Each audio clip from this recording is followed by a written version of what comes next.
Halo YouTube, jumpa lagi dengan Ilmu Gunung Traders.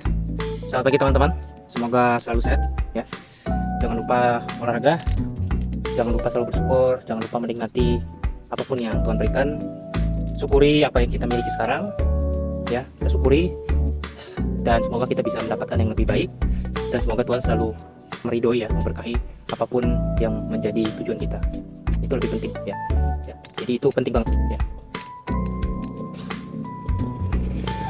Oke teman-teman, di pagi ini ya kebetulan ya sambil istirahat saya kita membahas sesuatu gitu. Mungkin beberapa teman-teman juga mungkin pernah memikirkan hal ini gitu ya. Jadi pertanyaannya begini ya, topik kita kali ini adalah apakah saya bisa menjadi trader atau investor yang sukses, yang berhasil, yang bisa menghasilkan keuntungan konsisten ya. Jadi itu topik kita hari ini ya, topik singkat aja. Jawabannya adalah bisa ya, bisa tidak. Ya dan tidak. Ya. Jadi tidak bisa saya jamin bahwa Anda bisa. Tapi saya tidak bisa bilang juga kalau Anda tidak mungkin bisa. Ya. Jadi antara ya dan tidak. Nah, saya akan jelaskan. Saya akan jelaskan bagaimana Anda bisa menjadi ya investor or trader yang sukses, yang berhasil, yang make money. Ya. Jadi begini teman-teman. Udah banyak orang yang ibaratnya memberitahu bahwa yang sukses di market itu cuma 10% mungkin ya. Jadi dari 100 orang yang masuk hari ini, yang bertahan 1 tahun ke depan, 2 tahun ke depan, paling hanya 10 orang, 15 orang ya. Dan mungkin setelah 5 tahun mungkin hanya tersisa 5 orang ya. Nah, kenapa seperti itu? Apakah sulit banget? Apakah sangat sulit ya? Oh enggak, oke, enggak juga gitu. Makanya saya bilang bisa ya, bisa tidak ya. Ini tergantung aja ya. Kalau Anda memahami apa yang saya katakan di video ini nanti ya, mudah-mudahan Anda mendapatkan jawaban ya, mendapatkan jawaban iya ya gitu. Oke, jadi begini, kita mulai dulu dari mindset. Oke, jadi menarik itu kalau kita mulai dari mindset ya. Jadi mindsetnya begini, ada quote terkenal ya, bunyinya gini: the only way to achieve impossible things ya is to believe ya it's possible. Jadi cara untuk mencapai sesuatu yang tidak mungkin adalah dengan percaya bahwa itu mungkin. Nah, itu mindsetnya tuh. Itu mindsetnya. Ya. Kalau kata Tom Cruise ya, yang main di film Mission Impossible, dia bilang bahwa apapun ya tantangan, apapun challenge ya in front of my eyes, di depan mata saya akan hadapi. Ya, dia akan hadapi. Caranya dia akan pikirkan. Tapi kalau ditanya hadapi atau tidak, ya lawan atau tidak, ambil atau tidak, dia bilang iya, saya akan lakukan. Tapi caranya dia akan pikirkan. Jadi how-nya itu nanti. Nah itu. Jadi itu mindset. Jadi kalau ditanya apakah saya bisa menjadi trader or investor yang sukses, ya tergantung, Anda pilih aja. Kalau Anda bisa bilang ya bisa, maka Anda sudah punya mindset, Anda sudah punya tekad. Ya, the only way to achieve impossible things is to believe it's possible. Nah itu quote-nya tuh terkenal banget. Ya itu biasa dipakai untuk apa, orang-orang sebelum berperang biasanya. Ya quote itu. Jadi begini, syarat menjadi trader atau investor yang sukses itu apa? Ya, prinsip pertama ya, jangan pernah kehilangan uang. Ya, kalau kata Buffett itu, jangan sampai kamu bangkrut. Jangan sampai kamu bangkrut. Intinya gitu. Itu aja prinsip dasar. Nomor 1. Ya, jadi yang paling utama itu adalah menjaga modal, jaga ekuitas, jaga modal lah, jaga duit. Oke, itu penting banget karena di market kita make money with money. Jadi kita menghasilkan uang dengan modal. Ya, kalau Anda nggak punya modal, ya susah. Gimana caranya Anda trading or invest kan? Nggak ada modalnya gitu ya. Nah, terus yang kedua apa? Ya, yang kedua apa nih? Gitu. Nah, yang kedua itu adalah jangan ikuti orang bodoh. Jangan ikuti badut. Ya, jangan ikuti orang bodoh, jangan ikuti badut. Ya, artinya apa? Di market itu banyak orang tolol, banyak orang dungu, banyak orang goblok gitu loh. Banyak orang sesat, banyak orang penipu. Ya, banyak. Maka jangan ikuti mereka. Ya, bahasanya apa? Ciri-ciri orang dungu-dungu ini, mereka tuh berkerumun, massal, koloni. Ya, makanya di Wall Street itu ada istilah ya. Kalau orang-orang sudah berisik, ya itu sudah tandanya si saham itu akan turun. Ya, jadi kalau suatu saham itu sudah mulai banyak dibicarakan, sudah ibaratnya tuh viral bahasanya ya. Kalau sekarang udah viral ya, sudah booming, sudah banyak sekali orang ngomongin, bahkan penjual koran pun ngomongin saham itu. Nah, itu sudah tanda-tanda tuh saham itu bakal turun tuh. Ya, jadi jangan ikuti orang tolol, orang bodoh, jangan. Ya, jangan ikuti orang sesat, jangan ikuti koloni. Ya, jangan ikuti sekte-sekte gak jelas. Ya, Terus ikuti siapa? Ikuti dirimu sendiri, prinsipmu sendiri, independen seperti saya bilang. Jangan ikuti orang. Karena saya nerapin ya prinsip yang diajarkan para orang-orang yang sudah jadi investor ini, yang umurnya 80-90 tahun masih hidup dan uangnya nggak habis-habis. Ya. Jadi jangan ikuti orang. Itu prinsipnya. Apabila investor itu mengikuti orang, dia bukan investor sudah itu. Dia namanya apa? Itu namanya titip dana itu. Ya dia yang punya duit dia ikuti orang ya, kayak titip dana udah titip duit itu. Ya sama aja kayak orang tradingin uangmu. Ya bedanya ya uangnya di kamu sekarang. Tapi kalau rugi ya hilang juga, sama aja nggak guna gitu. Ya, jadi ikuti diri sendiri, percaya diri sendiri ya. Belajar untuk membuat sistem, jangan ikuti orang. Oke, jadi yang pertama ya, don't lose money ya, jangan sampai bangkrut. Yang kedua ya, jangan ikuti banyak manusia, koloni orang-orang dungu, jangan. Nah, terus yang ketiga apa? Nah, yang ketiga ini ya, jangan greedy. Ya, jangan greedy, jangan serakah. Banyak trader atau investor ini, mereka itu sebenarnya menghasilkan uang banyak sekali, ratusan persen, tetapi mereka serakah. Akhirnya nggak dapat apa-apa.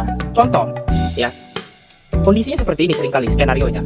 Misalnya Anda beli Ethereum, Anda udah untung 200%. Tiba-tiba ada koin baru yang lagi ramai. Nah, Anda masukin semua uang Anda itu, keuntungan segala macam itu Anda masukin, ya modal Anda, keuntungan Anda masukin lagi ke token yang lagi viral ini. Tiba-tiba itu turun, hilang semua, jadi nggak guna. Nah, itu seringkali begitu. Ya, ibaratnya dia baru keluar dari satu lubang, dia masuk lagi ke lubang yang baru. Nah, cuman masalahnya itu lubang bukan lagi lubang tapi jurang, sudah nyangkut sudah. Nah, seringkali kayak gitu. Jadi udah cuan, kadang mereka udah cuan, tetapi karena mereka itu terlalu gesit ya, nggak bisa diem, ya, terlalu huru-hara bahasanya, nyangkut akhirnya, ya. FOMO itu nyangkut akhirnya, padahal udah untung gitu. Nah, karena apa? Serakah.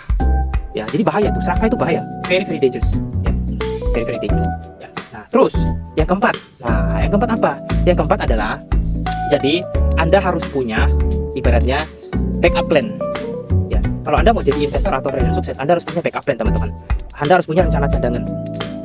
Ya, apa itu rencana cadangan? Nah, jadi begini. Ya, apabila Anda trading or invest di suatu aset, misalnya di saham atau kripto, ya. Ya. Nah, Anda itu pasti awal-awal akan pilih salah satu dulu, ya, antara di saham atau di kripto. Nah, misalnya Anda pilih di kripto. Nah, ketika Anda sudah cuan lumayan banyak di kripto, uang Anda sudah double, 2 kali lipat, 3 kali lipat, ya, Anda harus pindahin uang itu ke aset, ya, yang pertumbuhannya itu lebih slow, ya, yang grow-nya itu lebih konservatif, ya. Jadi cari duit itu di aset kelas yang agresif, ya, tetapi jaga nilai itu di yang konservatif. Ya, nah contoh misalnya, ketika Anda cuan di kripto ratusan persen, uang Anda dari 100 jadi 200, 300, ya, Anda tarik sebagian, Anda masukin ke aset yang lebih konservatif. Contoh, misalnya Anda beli bonds, beli obligasi, atau Anda beli saham blue chip. Pokoknya yang pergerakannya itu tidak volatile. Kenapa teman-teman? Nah, karena begini, biasanya setiap per 2 tahun, per 3 tahun, per 5 tahun, market itu cycle-nya berubah. Takutnya ya, kamu itu terlalu asik dengan apa yang kamu lakukan sekarang. Kamu tidak sadar, mungkin bisa jadi kamu salah bikin keputusan, uangmu habis semua, nggak ada cadangan. Nah, itu bahaya. Jadi trading or invest ini juga, ya, jangan dipakai semua. Ya, jangan dipakai semua. Ya, kita harus tetap punya apa ibaratnya cadangan uang. Ya, sewaktu-waktu terjadi suatu something yang kita tidak tahu, ya, kita masih bisa survive. Ya, jadi kayak jalanin perusahaan, teman-teman. Setiap perusahaan itu pasti punya dana cadangan. Ya, yang dimana memang sengaja dia sisihkan 2% atau 3% dari dari revenue-nya itu, yaitu untuk suatu waktu perusahaan itu nggak tahu lah, terjadi suatu musibah, krisis or something, dia masih bisa pakai uang itu untuk backup. Trading and invest juga sama. Itu yang saya lakukan juga. Gitu. Ya, jadi apabila mungkin kita nggak pernah tahu ya, market crypto tiba-tiba diblokir satu dunia. Mampus kamu, nangis kamu kan. Nah, tapi kalau kita punya dana cadangan setidaknya 30% dari total uang kita, ya, kita masih bisa survive, masih bisa ibaratnya ada backup. Ya, jadi mungkin kita taruh di saham, kita taruh di obligasi gitu. Jadi setidaknya apabila salah satu aset ini mati, ya, kita tidak kehilangan uang 100%. Gitu. Jadi kita masih bisa survive. Nah, kenapa saya ngomong begini? Ya, nanti teman-teman paham sendiri itu pentingnya rencana backup plan itu. Ya, karena Anda belum merasa aja ketika aset itu tiba-tiba menghilang, tiba-tiba delisting lah, tiba-tiba ada news gila lah, dan kita nggak tahu. Kita bisa saja tidur, bangun pagi sudah krisis. Ya, Anda kalau tahu itu 2008 itu, ya, krisis 2008 itu, ya, itu orang 2 hari sebelumnya itu nggak ada yang tahu. 2 hari sebelumnya itu ya masih slow aja, nggak kenapa-napa. Tiba-tiba hancur 2 hari kemudian, langsung semua jatuh, hancur, bubble parah itu.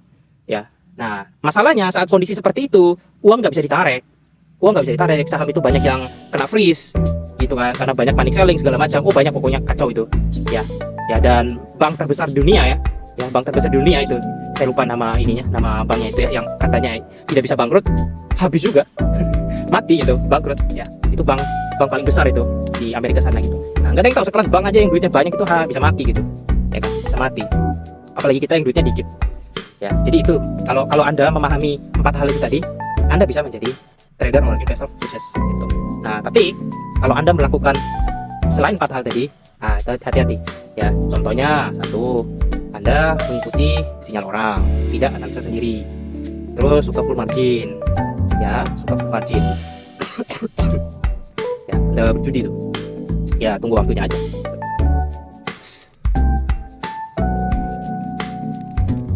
Ya, jadi itu ya penyebab apakah saya bisa menjadi trader or investor sukses atau tidak ya, kita pilih sendiri itu. Intinya ingat aja gitu, the only way to achieve is impossible thing, is to believe it's possible. Itu aja, percaya aja kalau itu possible.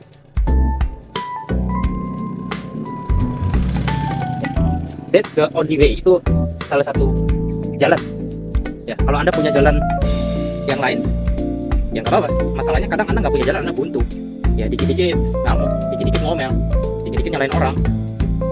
Jadi itu aja ya teman-teman, pembahasannya singkat aja, semoga teman-teman pahamin ya. Jadi apakah impossible? Jawabannya ya bisa, ya tidak bisa juga, ya bisa, ya bisa tidak ya. Oke, itu saja. Seperti biasa, selalu ingat, jangan salah beli, jangan salah jual. Ingat ya, jangan salah beli, jangan salah jual.